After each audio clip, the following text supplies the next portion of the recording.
paper critique on the video The Rise of Silicon, also called Pirates of Silicon Valley.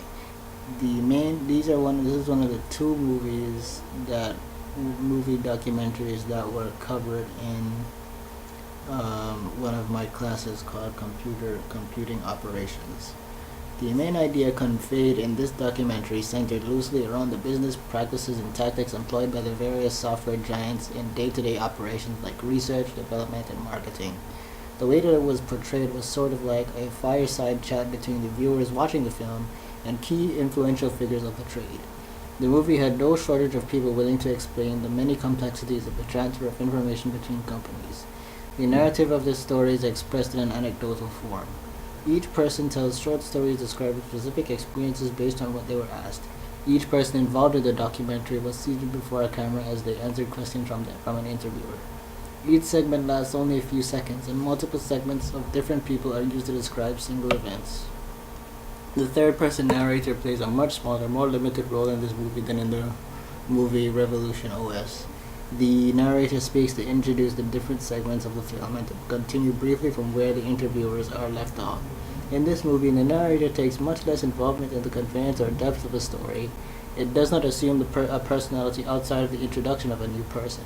It is accompanied by the interviewer who asks questions between answers as opposed to asking questions that require sequential responses. The name of the documentary is dramatic, describing the stories told in the movie as events similar to piracy in real life.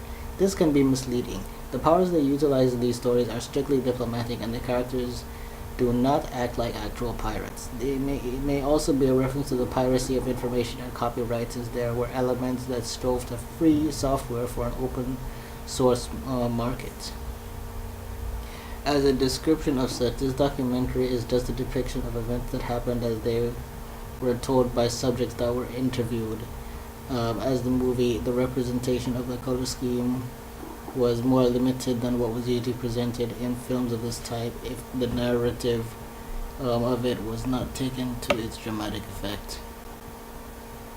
So there was another similar movie there were two other similar movies called Original Pirates of Silicon Valley and Rise of Silicon Valley Plus.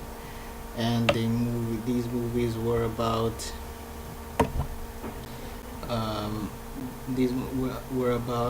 these people, including people who were doing schoolwork in computer science in high-level schools, and they dropped out of school in order to pursue individual copyright claim protection services enterprises for people who were going into doing the business of computer science and data science technologies.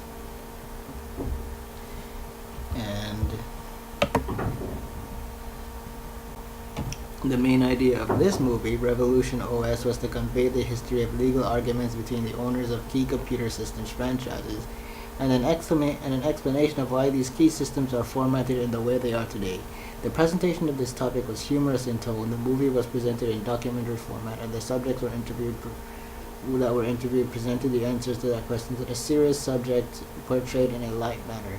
The movie itself was formatted in this way. The narrator often portrayed accurate renditions of events in ways that nullified its obvious effects.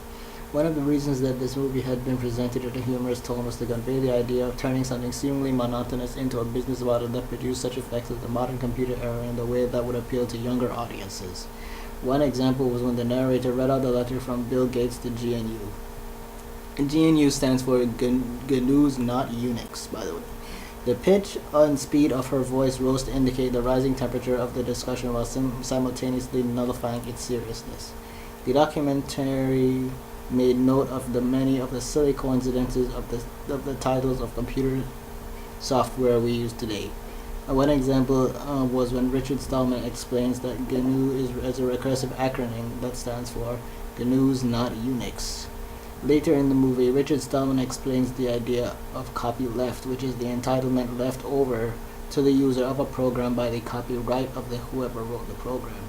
It is a very important concept in modern software architecture. It is based on the principle that something is not owned when it is bought, but rather is being borrowed by whoever had produced it. and it cuts greatly the amount of bureaucracy that can occur between programmers and users. By not going into specific details about these companies, such as software architecture or legal transactions, this documentary conveyed key concepts in the foundations of computing in our history without the complexities behind computer programming. Its presentation of these topics made it easier for viewers of the movie to understand these concepts behind the topics of their reason. So anyone interested in reviewing this topic can watch these two movies and see what kind of fun you have with this kind of movie while learning about history of computing concepts. This is another interview with Richard Stallman called "We're Headed for a Total Disaster" from Russia Today. Okay. This paper is an observation meant to list the chronology of important progresses made by Xerox, the company, over its many years since the beginning of its operations. This includes their advances in technology, how they were first acquired and how they were implemented, and how these technologies turned into successes for the company. Xerox started in 1906 as the Haloid photographic company. Its primary function was to manufacture, market, and sell paper and other equipment for photographic use. What seemed like a boring and dull future as such changed when CEO Joseph C. Wilson agreed to develop a dry writing process that he called xerography. Now here, develop does not mean invent. And this process was developed by a long-struggling physicist and psychic named Chester Carlson, who had already been turned down by several companies and even his best friend in the marketing of his idea. Originally invented by German statesman Georg Christoph Lichtenberg in 1778, it was a cumbersome and time-consuming process, using a series of 18 different plates that could duplicate a copy of a master plate. Over the years, Carlson produced an electronic version, needing only 2 plates, 39 steps, and not requiring a master plate. There is no real telling how many steps was required for the 18-plate process. It may have been done very, very slowly as a way to expound on its concept as an art form and not really as a practical use. The original marketing of the idea was the Xerox 914. It applied 600 volts to a drum coated with electrostatic film called toner, which would deposit the ink directly onto ordinary paper. It served as a launching pad for many future innovations at that time that would have allowed for the mass production of copies and prints for the industrial, military, or office use. Out of this invention, the Xerox company was able to make millionaires of the investors who funded the research and development phase of this concept over many years. It changed the company's name from Haloid to Xerox and founded the Wilson Center for Research and Technology. In just 4 years, the amount of copies that would be generated per hour by newer versions jumped from 300 to 3,600. There's a difference between the 1960s X914 and the 1964 Xerox 3600 duplicator. At this time, Xerox development had implemented a system that was an automatic feeder, sorter, perforator, and duplicator, all in the same process. Xerox had also begun selling fax copiers, which allowed printers to send documents through the existing phone services. In the 1960s, the photocopy and duplications company partnered with University Microfilms, a company specializing in products for libraries, journals, and research editorials. This partnership was to last for 15 years until it was bought by Bell & Howell. It now exists as an independent company called ProQuest, which also sells research journals and magazines from their databases. Xerox has also requisitioned Scientific Data Systems. Scientific Data Systems is an American data sciences company founded in 1961 by veterans of previous computer science administrators.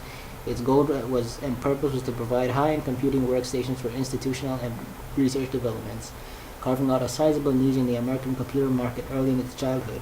It quickly ventured out to produce many offshore facilities of the same title abroad.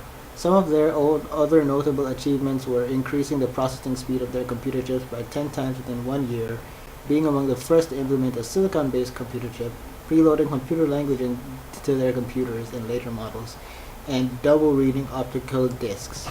Soon after the time